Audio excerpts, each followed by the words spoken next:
నమస్తే. శ్రీమాత్రే నమః. శ్రీ గురుభ్యో నమః. మనకి జ్యోతిష శాస్త్రంలో 72 రాజయోగాలు, మహారాజయోగాలు, యోగాలు ఇలాంటివి 72 ఉన్నాయి. అంటే మనకి ప్రతి 15 రోజులకు, ప్రతి నెల రోజులకు, లేదంటే ప్రతి 2 నెలలకు, కొన్ని సంవత్సరాలకు ఇలాగా మనకి గ్రహాలు మారుతూ ఉంటే ఆ గ్రహాల యొక్క సంయోగం వల్ల కావచ్చు, సింగిల్ గా ఆ గ్రహం ఉండి ఆ గ్రహానికి సంబంధించిన రాజయోగాలు అవ్వచ్చు. ఇలాగ మనకి చాలా రాజయోగాలు, యోగాలు, మహారాజయోగాలు, దీంతో మహాపురుష యోగాలు ఇలాంటివి చాలా చాలా కలుగుతూ ఉంటాయి. మనకి ఆశ్చర్యం వేస్తుంటుంది. ఆ అయ్యో, ఈ క్రిందటి నెలే కదా ఒక రాజయోగం వెళ్ళింది, మళ్ళా రాజయోగమా, మళ్ళా గజకేసరి యోగమా, ఇలాగా మీకు ఆశ్చర్యంలోకి వెళ్ళే అవకాశం ఉంటుంది. అవును, ఎందుకు అంటే ఈ గ్రహాలు మారుతూ ఉన్నప్పుడు అలాంటివి క్యాజువల్ గా మనకి జరుగుతూ ఉంటుంది. అయితే ఈ రాజయోగాలు, మహారాజయోగాలు ఇలాంటివి గజకేసరి యోగాలు కలగాలి అంటే కనుక మన జాతకంలో గత జన్మ యొక్క కర్మను బట్టి ఈ రాజయోగాలు వస్తుంటాయి.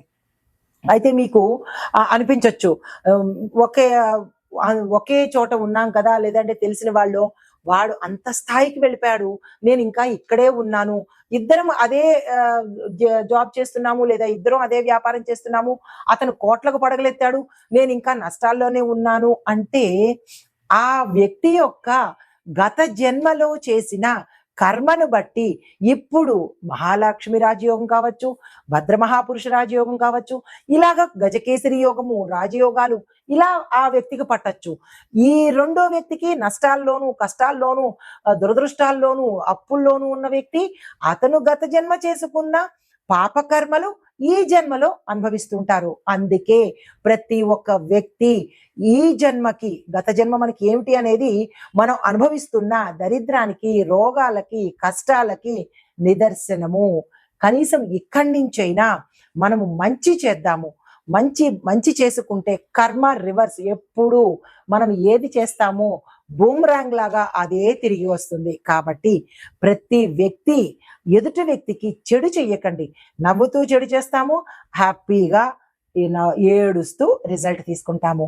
ఇవి తెలుసుకునైనా సరే ఎదుటి వ్యక్తికి ఏడిపించకండి. ధనం ఇవ్వడంలో కానీ, లేదా మీ ద్వారా ఆ వ్యక్తులు బాధపడకుండా చూసుకున్నట్టయితే కర్మ మీకు ఇంకొకరి వల్ల బాధపడకుండా చేసే అవకాశం కనబడుతుంది. ఇవన్నీ ఎందుకు చెప్తున్నాను అంటే, కొంతమందికి రాజయోగాలు వర్తిస్తాయి, కొంతమందికి దరిద్రం వరిస్తూ ఉంటుంది. ఇది ఆ వ్యక్తి యొక్క చేసుకున్న కర్మను బట్టి, ఇప్పుడు చేసే కర్మను బట్టి రాసులు అదే గ్రహాలు కదులుతూ ఉంటాయి తప్ప దేవుడు చెడు ఇవ్వడు, ఏ గ్రహము చెడు ఇవ్వదు. ఇది ప్రతి మనిషి గుర్తుపెట్టుకోవాలి. అయితే ఇప్పుడు మన సబ్జెక్ట్ ఏంటంటే, ఇప్పుడు మనకి వచ్చేది భద్ర మహాపురుష రాజయోగము. ఇది జ్యోతిషంలో అత్యంత శక్తివంతమైన మహారాజయోగాలలో ఇది కూడా ఒకటనమాట. అది ఇప్పుడు రాబోతోంది. అయితే ఇది పంచమహాపురుష యోగాలలో ప్రథమమైనది. 5 ఉంటాయి. ఆ 5టిల్లో ప్రప్రథమైనది భద్ర మహాపురుష రాజయోగము. ఇలాంటి యోగాలు కలగాలంటే గత జన్మలో చేసుకున్న మంచి ఫలితాల వల్ల మనం ఇప్పుడు అనుభవించబోతున్నాము.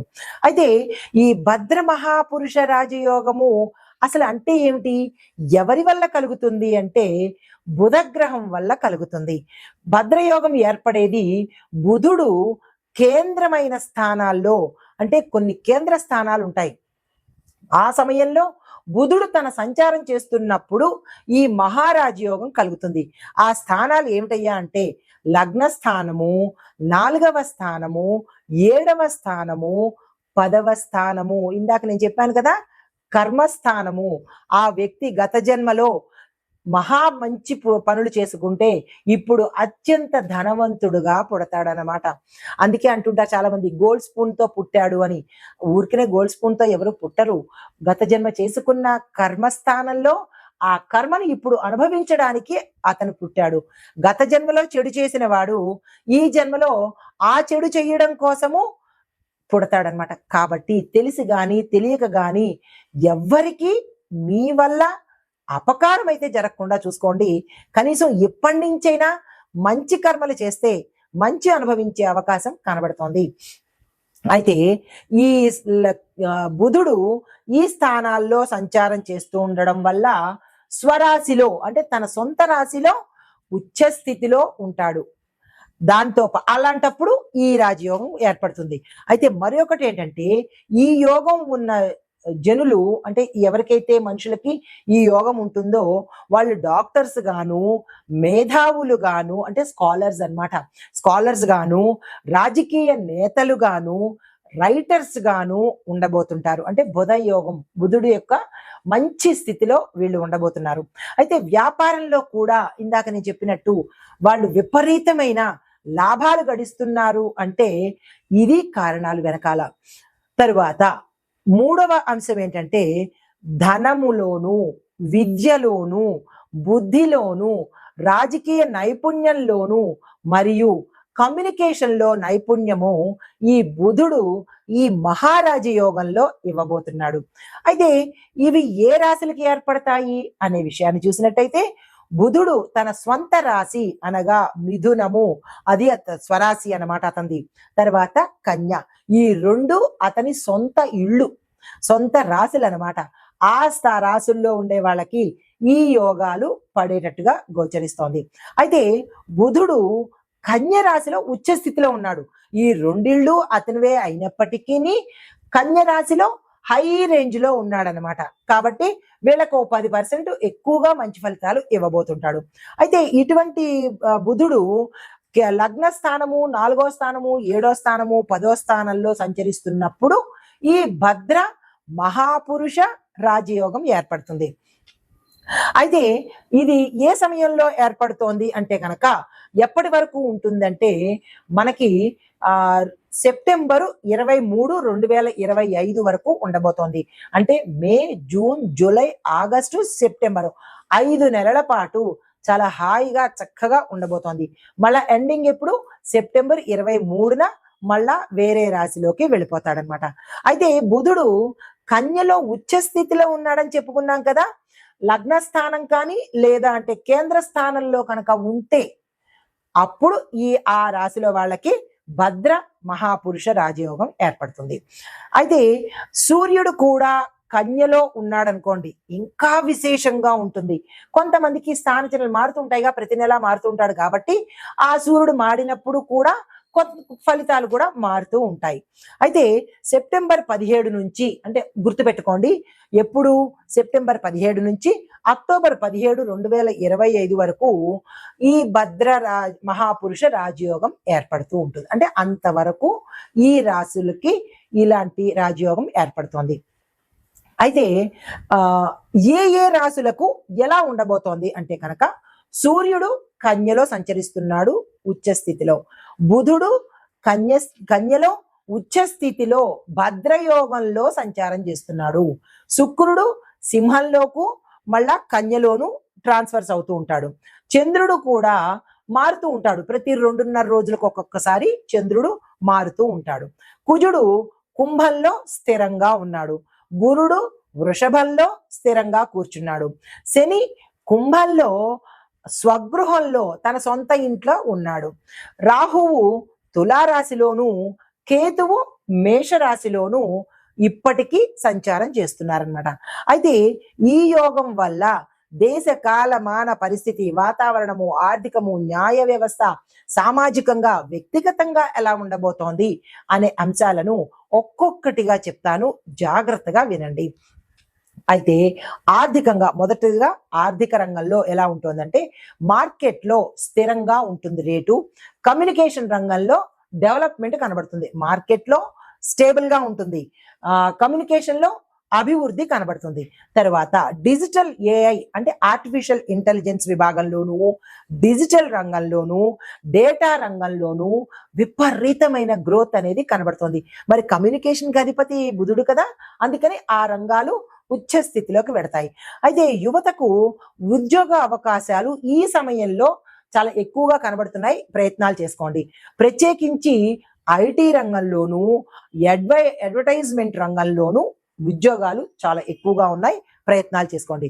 ఇంకా తరువాత రాజకీయ రంగం, రెండో రంగం ఏంటంటే రాజకీయ రంగంలో ఎలా ఉంటుందంటే మేధస్సుతో కూడిన, అంటే ఎవరికైతే ఇంటెలిజెన్స్ తెలివితేటలు ఉన్నాయో ఆ నాయకులు తప్పనిసరిగా ఎదుగుతారు. ముఖ్యమైన నేతల యొక్క ప్రసంగాలు దేశవ్యాప్తంగా ఆదరణ పొందుతాయి. ఆ మహానుభావుడు ఇలా చెప్పాడు, ఆ మహానుభావుడు ఇలా చెప్పాడు అని ఆదరణ పొందే అవకాశం కనబడుతోంది. తర్వాత కొత్త విధానాలకు ప్రజల నుంచి ఇప్పుడు మన నాయకులు ప్రవేశపెట్టే విధానాలు ఏవైతే ఉన్నాయో ప్రజల నుంచి మంచి స్పందన, గుడ్ రియాక్షన్ కనబడుతోంది. తర్వాత ఇంకా మూడవది చూసుకున్నట్టయితే విద్యా శాస్త్ర పరిశోధన చూసుకున్నట్టయితే కనుక విద్యా వ్యవస్థలో కొత్త కొత్త అంశాలు యాడ్ అవుతుంటాయి. విద్యా విధానమే టోటల్ గా మారిపోతుంది. తర్వాత పరిశోధకులకు, అంటే రీసెర్చ్ చేసే వాళ్లకు నిధులు, విదేశీ సహకారము ఎక్కువగా పెరుగుతూ ఉంటుంది. అంటే మీరు రీసెర్చ్ చేయాలంటే డబ్బుతో కూడుకున్న పనే కదా, దానికి మరి డబ్బులు ఎవరిస్తారు అంటే విదేశాల నుంచి మనకి ఫండింగ్స్ రావడము, పెట్టుబడులు పెట్టడము జరిగే అవకాశం ఉంది. ఇంకా ఆరోగ్యము, వైద్య రంగం గురించి చూసినట్టయితే కొత్త కొత్త ఔషధాలు కనుక్కుంటారు. దీంతో పాటు టెక్నాలజీ కూడా మనకి చక్కగా అందుబాటులోకి వస్తుంది. తర్వాత సైన్స్ బెస్ట్ మానసిక ఆరోగ్య విధానాలు ప్రోత్సహించబడతాయి. అంటే ఎలాంటివంటే ఎక్కువగా చాలా మంది మానసిక రోగులు ఎక్కువైపోతున్నారు. ప్రతి రోజుకి వాళ్ళ రేషియో పెరిగిపోతోంది. ప్రతిదానికి డిప్రెషనే, అనుకున్న పని అవ్వకపోతే డిప్రెషను, చేసింది దగ్గరికి రాకపోతే డిప్రెషను, ఆలస్యాన్ని తట్టుకోలేక డిప్రెషను, ఇలాగా చూడగా మనకి ఎలా ఉందంటే ఈ మానసిక రోగులే ప్రపంచంలో ఎక్కువైపోయేటట్టుగా గోచరిస్తోంది. మరి దాన్ని కంట్రోల్ చేయాలంటే దానికి సంబంధించిన విద్యా విధానము లేదా వైద్య విధానము ఎప్పటికప్పుడు మారుతూ ఉండాలి. తరువాత ఇవి ఈ రంగాల మీద ప్రభావం చూపిస్తోంది. అయితే ఇది ఎవరికి మంచి ఫలితాలు ఇస్తుంది, ఏ రాశి వాళ్ళకి మంచి ఫలితాలు ఇస్తోంది అనేది కూడా మీకు చెప్పేస్తాను. శుభ ఫలితాలు ఎక్కువగా ఇచ్చే రాశులు ఏవంటే కన్యా, మిథున, తుల, మకర, కుంభ. ఈ 5 రాశుల వాళ్ళకి విశేషమైన శుభ ఫలితాలు ఈ భద్ర మహాపురుష రాజయోగంలో కలగబోతున్నాయి. అయితే జాగ్రత్తలు తీసుకోవలసిన రాశులు వృషభ, వృశ్చిక, మీనం. ఈ 3 రాశుల వాళ్ళు ప్రతి అంశంలోనూ సెప్టెంబర్ 23 వరకు చాలా జాగ్రత్తలు తప్పనిసరిగా తీసుకోవాలి. అయితే ఇప్పుడు నివారణలు కూడా చెప్పేస్తాను.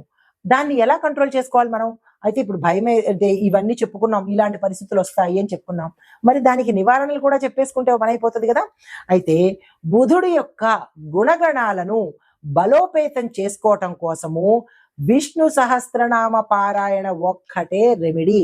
ప్రతి ఒక్కళ్ళు బుధుడి సంతోషం కోసము విష్ణు సహస్రనామ పారాయణ, విష్ణు సంబంధిత నామాలు ప్రతి నిత్యము చదవాలి, వినాలి. ఇక రెండో సూచన ఏంటంటే బుధవారంలో తులసిని, ఆకుపచ్చ వస్త్రాలను దానంగా ఇవ్వండి. ఎక్కువగా దాన ధర్మాలు చేయండి, పీనాస్తనం పడకండి. ఎప్పుడైనా మంచి కర్మ చేసుకుంటేనే కొంత వెసులుబాటు ఉంటుంది. వచ్చే జన్మ ఉంటే సరే, లేదా ఈ జన్మలోనైనా సరే మంచి ఫలితాలు పొందే అవకాశం కనబడుతోంది. పీనాస్తనం కానీ, పిసురుగొట్టుతనం కానీ, ఎందుకు ఇవ్వాలి, ఒకళ్ళకి నేను ఎందుకు పెట్టాలి అనే జాడ్యం వదిలించుకోండి. శుభ్రంగా దానాలు చేసుకోండి, ఆ ఫలితాలు మీకు చక్కగా వస్తాయి. అయితే ఈ మాక్సిమం మీరు చేయగలిగినన్ని దానాలు ఈ బుధుడు కోసము బుధవారము ఏదైనా ఇచ్చుకునే కొద్దీ పెరుగుతూ ఉంటుంది, జ్ఞానమైన ధనమైన. కాబట్టి ఇచ్చుకునే ప్రయత్నం చేసుకుంటూ ఉండండి. తర్వాత విద్యార్థులకు చూసుకున్నట్టయితే వాళ్ళ యొక్క బుద్ధిని, అంటే మానసికంగా డిప్రెషన్ లోకి వెళ్లే వాళ్ళు ఎక్కువగా ఏం చేయాలంటే గణపతిని ఆరాధన చేయండి. దీంతో పాటు గణపతి ఆలయ దర్శనం తప్పనిసరిగా చేసుకోండి. విద్యార్థులకు చెప్పేది ఏంటంటే తలకు సంబంధించిన, బ్రెయిన్ కు సంబంధించిన యాక్టివిటీస్ ఎక్కువగా చేస్తూ ఉండండి, కొంత వెసులుబాటు కనబడుతుంది. అయితే ఇవి మనకి ఈ భద్ర మహాపురుష రాజయోగంలో అన్ని రంగాల్లోనూ ఎలా ఉండబోతోంది, ఏంటేంటి సూచనలు కూడా మనం తెలుసుకున్నాము. అయితే ఇప్పుడు మేషాది ద్వాదశ రాశుల వారికి ఎలా ఉండబోతోంది అనే అంశంలో తదుపరి ప్రస్తావన చేసుకుందాం. తదుపరి రాశి తులారాశి. ఈ తులారాశిలో బుధుడు 12వ స్థానంలో సంచారం చేస్తున్నాడు. 12వ స్థానం అనగా ఏంటి? వ్యయము, అంటే ఖర్చులు, విదేశ ప్రయాణాలు, అంటే విదేశాలు వెళ్ళాలంటే ఖర్చులు ఉండాలి కదా. అయితే మరి దానికి సంబంధించిన ఫలితాలు ఏమిస్తున్నాడు అంటే కనుక వ్యయభారం పెరుగుతుంది, కానీ విదేశాలు వెళ్ళే అవకాశం మాత్రం చక్కగా కలిసి వస్తుంది. వైద్య వ్యయాలు అంటే అనారోగ్య సూచనలు, ఆపరేషన్స్ కావచ్చు, ప్రమాదాలకు కావచ్చు, తరువాత డబ్బుకి డాక్టర్ల కోసం ఎక్కువగా ధనం ఖర్చు పెట్టాల్సి వస్తుంది. ఇక్కడ ఒక చిన్న విషయం చెప్తాను. మందిని కొట్టి, అంటే అందరూ కాదు, కొంతమందికి మనము ఎదుటివాడిని ఇబ్బంది పెట్టి వారి డబ్బును ఎంతైతే కూడబెడతామో దానికి సంబంధించిన ధనము అణా పైసలతో సహా, వడ్డీతో సహా వైద్య రూపంలో ఖర్చులు పెట్టాల్సి వస్తుంది. అది రోగ రూపంలోనూ హాస్పిటల్స్ కి తిరిగే అవకాశం కూడా ఇక్కడ ఎక్కువగా కనబడుతుంది. కాబట్టి న్యాయమైన సొమ్మునే కూడబెట్టండి, న్యాయమైన సొమ్ము కోసమే ప్రయత్నాలు చేసుకోండి. ఇలాగ కష్టపడి ఎవరినో నోరు కొట్టి ఎవరినో ఇబ్బంది పెట్టి సంపాదించిన డబ్బు డాక్టర్లకి పెట్టడం ఒక ఎత్తు అయితే, మీ శరీరం కూడా ఆపరేషన్ల నిమిత్తంగా తూట్లు పడుతుంది, ఇంజక్షన్ల రూపంలో తూట్లు పడుతుంది. అది అవసరమా? కాదు కదా. కాబట్టి ఇక నుంచైనా మంచి సొమ్ము, మంచి సంపాదన అనేది న్యాయమైన సంపాదన. మీరు మళ్ళా అడగచ్చు, న్యాయమైన సంపాదనతో బతకగలమా అని. బతకగలము. అయితే మంచి ఫలితాలు పొందేందుకు ఏర్పాట్లు చేసుకోండి. వైద్య పరీక్షలు కూడా తప్పనిసరిగా చేసుకోండి. తర్వాత పరిశోధనా విభాగంలోనూ విద్యార్థులకు విద్యలోనూ విశేషమైన ఫలితాలు తప్పనిసరిగా సాధిస్తారు. అయితే మీకు చెప్పదగిన ఉపాయాలు, మరి భగవంతుడు ఇన్ని ఇస్తున్నప్పుడు గ్రాటిట్యూడ్ ఇవ్వాలి కదా. మంత్ర జపము, ధ్యానము, దాంతో పాటు దాన ధర్మాలు కూడా తప్పనిసరిగా చేసుకోండి.